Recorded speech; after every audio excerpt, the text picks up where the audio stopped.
Okay. तो hello दोस्तों, आज जो है हम लोग का केमिस्ट्री का पहला क्लास है। आज मैं स्टार्ट कर रहा हूँ केमिस्ट्री। इसमें आज जो है हम लोग जानेंगे कि केमिस्ट्री अगर किसी को जानना है, रसायन अगर जानना है किसी को, तो आपको क्या क्या जानना जरूरी है। अगर आप उन चीज़ों को नहीं जानते तो फिर थोड़ी सी कठिन हो सकती केमिस्ट्री। कई लोगों को केमिस्ट्री कठिन लगता है, बोलते हैं, लेकिन आज एक वीडियो देखने के बाद आपको केमिस्ट्री सरल लगेगा। सबसे पहले आज हम लोग जानेंगे कि अगर आपको केमिस्ट्री जानना है तो आप 1 से लेकर जनरली 1 से लेकर 20 तक आपको परमाणु क्रमांक आना चाहिए। 1 से 20 तक क्या क्या होते हैं तत्व, तो hydrogen 1, helium 2, lithium 3, beryllium 4, boron 5, carbon 6, nitrogen 7, oxygen 8, fluorine 9, neon 10, sodium 11, magnesium 12, aluminium 13, silicon 14, phosphorus 15, sulphur 16, chlorine 17, organ 18, potassium 19, calcium 20।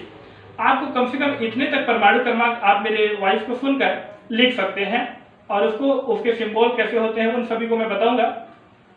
सबसे पहले आज जो स्टार्टिंग है, मैं केमिस्ट्री में अगर कोई केमिस्ट्री स्टार्ट करता है तो सबसे पहले आता है कि परमाणु क्या होते हैं, कण क्या होते हैं। छोटे छोटे कणों से मिलकर परमाणु बनता है और कई परमाणु जब आपस में मिलते हैं तो अणु बनता है और परमाणु और अणु जब मिलते हैं तो यौगिक बनता है और ये यौगिक का निर्माण हो जाता है। और मिश्रण क्या होते हैं, उन सभी चीजों को अभी मैं बताने जा रहा हूँ। परमाणु, अणु, यौगिक, मिश्रण, कक्षा क्या होता है, कक्षक जिसको ऑर्बिट और ऑर्बिटल कहा जाता है, संयोजकता क्या होता है, किसी भी समीकरण को संतुलित कैसे किया जाता है, और उसको संतुलित करने की विधियों को हम लोग बारी बारी से आज हम लोग जो है देखेंगे। सबसे पहले हम लोग जानेंगे कि परमाणु क्या है या परमाणु किसे कहा जाता है। तो आप डेफिनेशन के रूप में लिखेंगे कि परमाणु क्या है, तो ब्रह्मांड का या प्रकृति का वह छोटा से छोटा कण है जिसका कोई भी अपना स्वतंत्र अस्तित्व नहीं होता है, परमाणु कहलाता है। मैंने कहा परमाणु किसे कहा जाता है, तो प्रकृति का वह छोटा से छोटा कण है, एक कण है छोटा सा जिसका कोई भी अपना स्वतंत्र अस्तित्व नहीं होता है, परमाणु कहलाता है। अब क्या होता है कि जैसे कि आवर्त सारणी में आप परमाणु को मैं बता दिया, डेफिनेशन बता दिया, तो आप कैसे जानेंगे कि कौन किसका होता है अस्तित्व, किसका नहीं होता है। तो आप याद रखेंगे कि आवर्त सारणी में जितने भी तत्व हैं वो सभी के सभी परमाणु होते हैं और वो कभी भी अकेले स्वतंत्र अस्तित्व नहीं होता है। इसका मतलब होता है कि वह कभी भी अकेले सिंगल, जो जैसे कि मान लीजिए ए ऑक्सीजन जो है ये परमाणु है, और मान लीजिए कि वो हीलियम क्या है, परमाणु है, और मान लीजिए आपका हो जाएगा कार्बन भी क्या है, परमाणु है। तो ये सारे के सारे कभी भी सिंगल जो अकेले कभी भी ये लोग नहीं रह सकते। इसलिए कहा जाता है परमाणु की परिभाषा में कि इनका कोई भी स्वतंत्र अस्तित्व नहीं होता है, मतलब एक लोग कभी भी अकेले नहीं रह सकते हैं। तो अब आप परमाणु की डेफिनेशन बता सकते हैं कि परमाणु किसे कहा जाता है। तो आप कहेंगे कि ब्रह्मांड का वह छोटा से छोटा कण होता है, परमाणु ब्रह्मांड का वह छोटा से छोटा कण होता है जिसका अपना कोई भी स्वतंत्र अस्तित्व नहीं होता है, क्या कहलाता है, परमाणु कहलाता है। अब परमाणु तो हो गया, इसके बाद दूसरा नंबर में जो होता है आपका क्या आ जाएगा, हम लोग का अणु। आप मेरी वॉइस को सुनकर परमाणु की डेफिनेशन को लिख लेंगे, मैं 2-3 बार बोल चुका हूं। इसके बाद दूसरा नंबर में जो हम लोग का है वो हम लोग का है अणु। अणु की परिभाषा, अणु किसे कहा जाता है। तो इसके बाद सबसे पहले अणु का अगर कोई डेफिनेशन पूछेगा तो इसको भी कहेंगे कि यह भी ब्रह्मांड का एक छोटा से छोटा कण है, लेकिन इसका एक स्वतंत्र अस्तित्व होता है, अणु कहलाता है। या तो दूसरे शब्दों में हम लोग ये कह सकते हैं कि 2 या 2 से अधिक परमाणुओं के मिलने से अणु का निर्माण होता है, ऐसा भी कहा जा सकता है। तो आप दोनों में से किसी को भी लिखेंगे, आपका वैलिड है कि 2 या 2 से अधिक परमाणुओं के मिलने से अणु का निर्माण होता है। या दूसरी भाषा में आप कह सकते हैं कि प्रकृति का वह छोटा से छोटा कण जिसका अपना स्वतंत्र अस्तित्व होता है, अणु कहलाता है। जैसे कि मान लीजिए जब एक परमाणु ऑक्सीजन परमाणु दूसरा ऑक्सीजन परमाणु से मिला और ए हम लोग का बना लेगा O2, जो कि हम लोगों का है एक ऑक्सीजन अणु है। तो ये दोनों जो थे ए परमाणु थे और ए हम लोगों का क्या है ऑक्सीजन अणु। इसीलिए मैंने थोड़ी देर पहले कहा था कि दो या दो से अधिक, कम से कम दो तो होने चाहिए। तो दो परमाणुओं के मिलने से किसका निर्माण हो जाता है, अणु का निर्माण होता है। तो अब इसका स्वतंत्र अस्तित्व है, इसको हम लोग ए अकेला कहीं भी रह सकते हैं, इसीलिए कहा जाता है कि इसका स्वतंत्र अस्तित्व होता है। तो परमाणु हम लोग देखिए, परमाणु किसे कहा जाता है, अणु किसे कहा जाता है, आप इन दोनों चीजों को भी जानेंगे। अब इसके बाद हम लोग इसके बाद जानेंगे कि परमाणु और अणु को जानने के बाद, आज मैं थोड़ा सा लिखने में प्रॉब्लम है, मैं लिख ज्यादा नहीं रहा हूँ, नेक्स्ट जो वीडियो आएगी उसमें मैं सारी चीजों को लिखूंगा भी। आज मेरे वॉइस को सुनकर आप लोग लिख सकते हैं। इसके बाद तीसरा चीजें क्या है मैं बता रहा हूँ। परमाणु हम लोग जान चुके हैं, अणु भी जान चुके हैं। अब जो तीसरा नंबर है वो हम लोग का होगा यौगिक। यौगिक किसे कहा जाता है,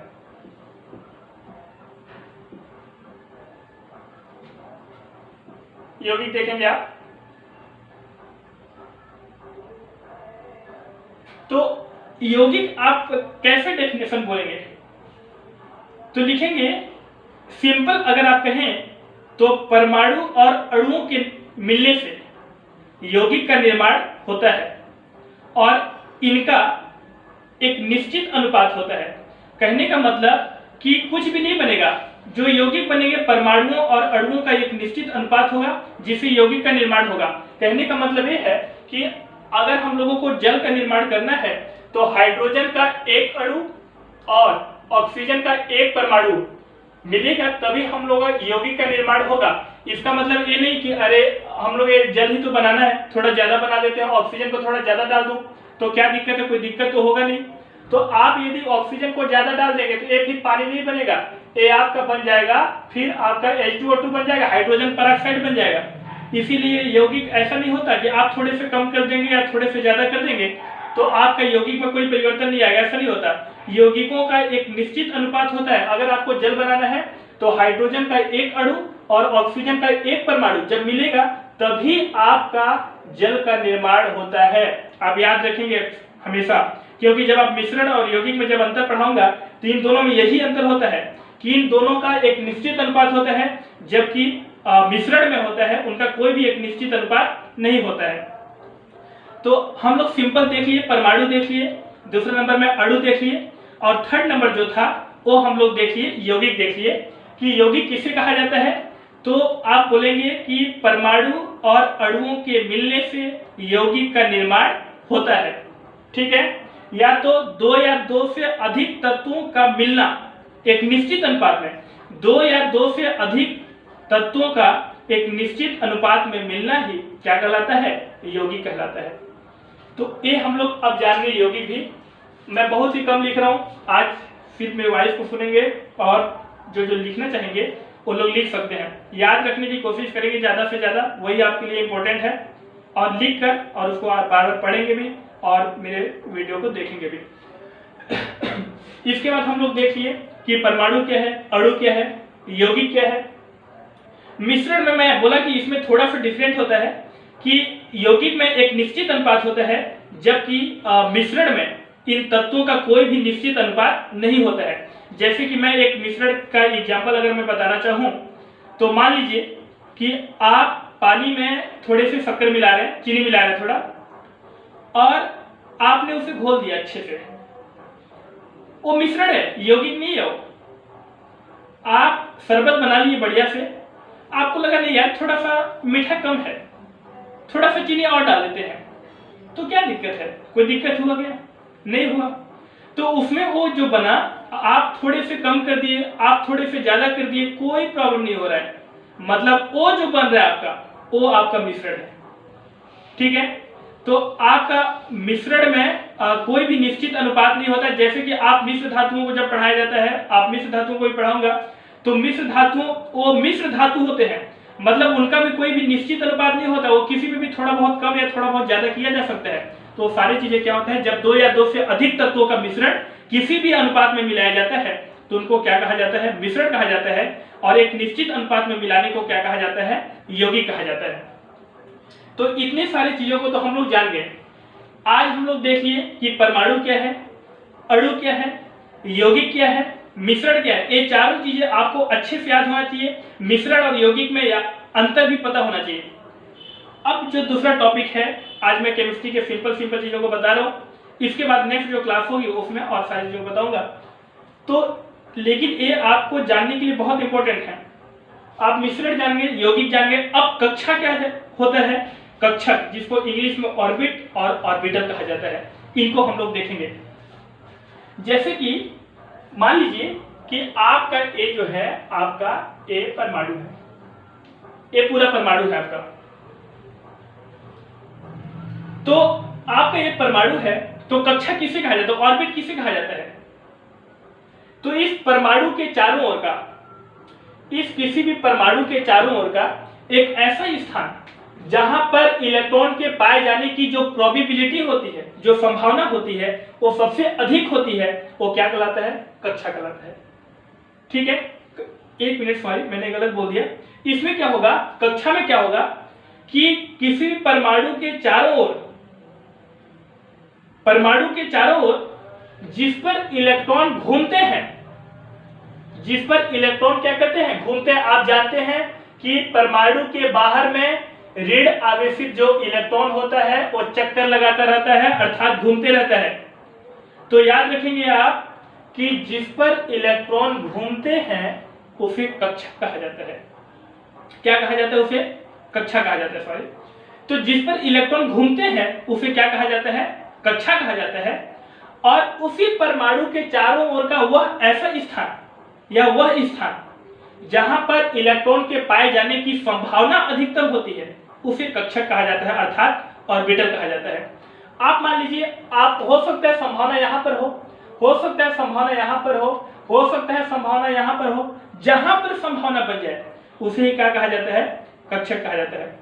तो याद रखेंगे कक्षा और कक्षक में अंतर क्या है, सिंपल। तो कक्षा, एक साइड मान लीजिए आपको अंतर लिखने के लिए आ गया है, तो आप कैसे लिखेंगे, तो आप पहले एक साइड कक्षा डालेंगे, दूसरी साइड कक्षक डालेंगे। अब उसमें आप क्या करेंगे कि एक साइड लिखेंगे कि परमाणु का वह स्थान जिस पर इलेक्ट्रॉन घूमता है कक्षा कहलाता है। कक्षक में लिखेंगे कि किसी भी परमाणु के चारों ओर का वह स्थान जहां पर इलेक्ट्रॉन के पाए जाने की संभावना अधिकतम होती है, क्या कहलाता है, कक्षक कहलाता है। याद रखेंगे कि किसी भी कक्षा में अधिकतम जो इलेक्ट्रॉनों की संख्या होती है वो 2n का स्क्वायर होती है। किसी भी कक्षा में अधिकतम इलेक्ट्रॉनों की संख्या कितनी होती है, 2n का स्क्वायर होती है। इस 2n का स्क्वायर का मतलब होता है कि आप n बराबर जितना रखेंगे, आप कितने प्रकार के कक्षा होते हैं, तो 4 प्रकार के कक्षा होते हैं, K, L, M, N। कितने प्रकार के कक्षा होते हैं, 4 प्रकार के, K, L, M, N। कितने प्रकार के कक्षक होते हैं, इनको कोष भी कहा जाता है। उपकोष कितने प्रकार के होते हैं, ये भी 4 प्रकार के होते हैं। याद रखेंगे S, P, D, F। ठीक है, तो याद रखेंगे कि 4 प्रकार के जो उपकोष होते हैं और 4 प्रकार के क्या होते हैं, कोष होते हैं। तो कोष कौन कौन होते हैं, K, L, M, N। उपकोष कितने प्रकार के होते हैं, 4 प्रकार के, S, P, D, F। ये सारी चीजें हो गए। अब आप मान लीजिए कि कक्षा में, किसी भी कक्षा में अधिकतम इलेक्ट्रॉनों की संख्या कितनी होती है, या किसी भी कक्षक में अधिकतम इलेक्ट्रॉनों की संख्या कितनी होती है, तो आप याद रखें कि किसी भी कक्षा में अधिकतम इलेक्ट्रॉनों की संख्या 2n का स्क्वायर होती है। कितनी होती है, 2n का स्क्वायर होती है। तो क्या किसी भी कक्षा में 2n स्क्वायर डाल देंगे, ऐसा नहीं है। आप किसी भी कक्षा में क्या 2n का स्क्वायर डाल देंगे, नहीं।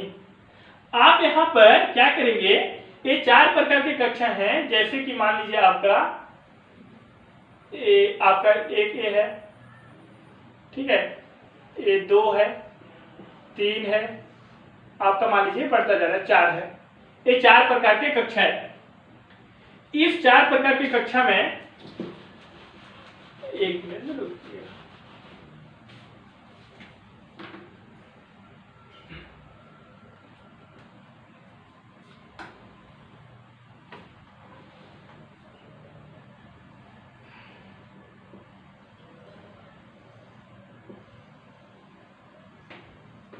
आप मान लीजिए ए आपका 4 प्रकार का कक्षा बन गया।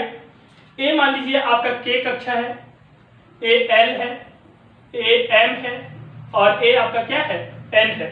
ये 4 प्रकार के क्या है आपके कक्षा है। के कोष में कितने इलेक्ट्रॉन होते हैं, मान लीजिए आपका यहाँ पर आप पहले राउंड में घुमाए तो n बराबर आप क्या बोल दिए 1 नंबर होता है, संख्या एक बार। ये दूसरे राउंड में n बराबर क्या हो जाएगा आपका 2, तीसरे राउंड में n बराबर क्या हो जाएगा आपका 3 और चौथे राउंड में क्या हो जाएगा n बराबर आपका क्या हो जाएगा 4। और मैंने कहा था कि किसी भी कोष में किसी भी कक्षा में अधिकतम इलेक्ट्रॉनों की संख्या कितनी होती है, 2n का स्क्वायर होती है। कक्षा कितने प्रकार के होते हैं, 4 प्रकार के होते हैं, के एल एम एन। कितने प्रकार के होते हैं, 4 प्रकार के, के एल एम एन। किसी भी कक्षा में अधिकतम इलेक्ट्रॉनों की संख्या कितनी होती है, तो किसी भी कक्षा में अधिकतम इलेक्ट्रॉनों की संख्या कितनी होती है, 2n का स्क्वायर। अब मान लीजिए आपको इस कक्षा को जानना है, n बराबर 1 वाले को आप वैल्यू पुटअप करेंगे तो n बराबर 1 रखेंगे तो 2 इंटू, क्योंकि आपका फॉर्मूला होता है 2n का स्क्वायर, तो आप 2 इंटू आप n का मान कितना है 1 है तो आप रखेंगे 1 का स्क्वायर, तो 2 इंटू 1 का गुणा 2 बार करेंगे तो 1 1 कम 1 ही होगा, तो 2 1 कम 2। कहने का मतलब ये है कि के कोष में आपका अधिकतम इलेक्ट्रॉनों की संख्या कितनी होती है, 2 होती है। आप सेम टू सेम इसमें क्या करेंगे, जब एल कोष को निकालेंगे तो आप n बराबर यहाँ पर क्या रखेंगे 2 रखेंगे यहाँ पर। जब m कोष को निकालेंगे तो यहाँ पर n बराबर क्या रखेंगे आप 3 रखेंगे। जब n कोष को निकालेंगे तब यहाँ पर n बराबर आप क्या रखेंगे 4 रखेंगे। इस प्रकार आपका आ जाएगा k कोष में 2, l कोष में 8, m कोष में 18 और n कोष में क्या आ जाएगा आपका 32। ठीक है, इसी प्रकार अब आपका क्या हो जाएगा, इसी में हम लोग इसी कोष के अंदर ही क्या पाए जाते हैं, उपकोष पाए जाते हैं, जिसमें s उपकोष में 2 इलेक्ट्रॉन होते हैं, p उपकोष में 6 इलेक्ट्रॉन होते हैं, d उपकोष में कितने होते हैं 10 इलेक्ट्रॉन होते हैं और f जो उपकोष होता है, इस f उपकोष में कितने होते हैं 14 इलेक्ट्रॉन होते हैं। मैं इसको भी आपको बताता हूं कि इसमें कैसे 2 इलेक्ट्रॉन होते हैं, 6 इलेक्ट्रॉन होते हैं, 10 इलेक्ट्रॉन होते हैं और 14 इलेक्ट्रॉन होते हैं।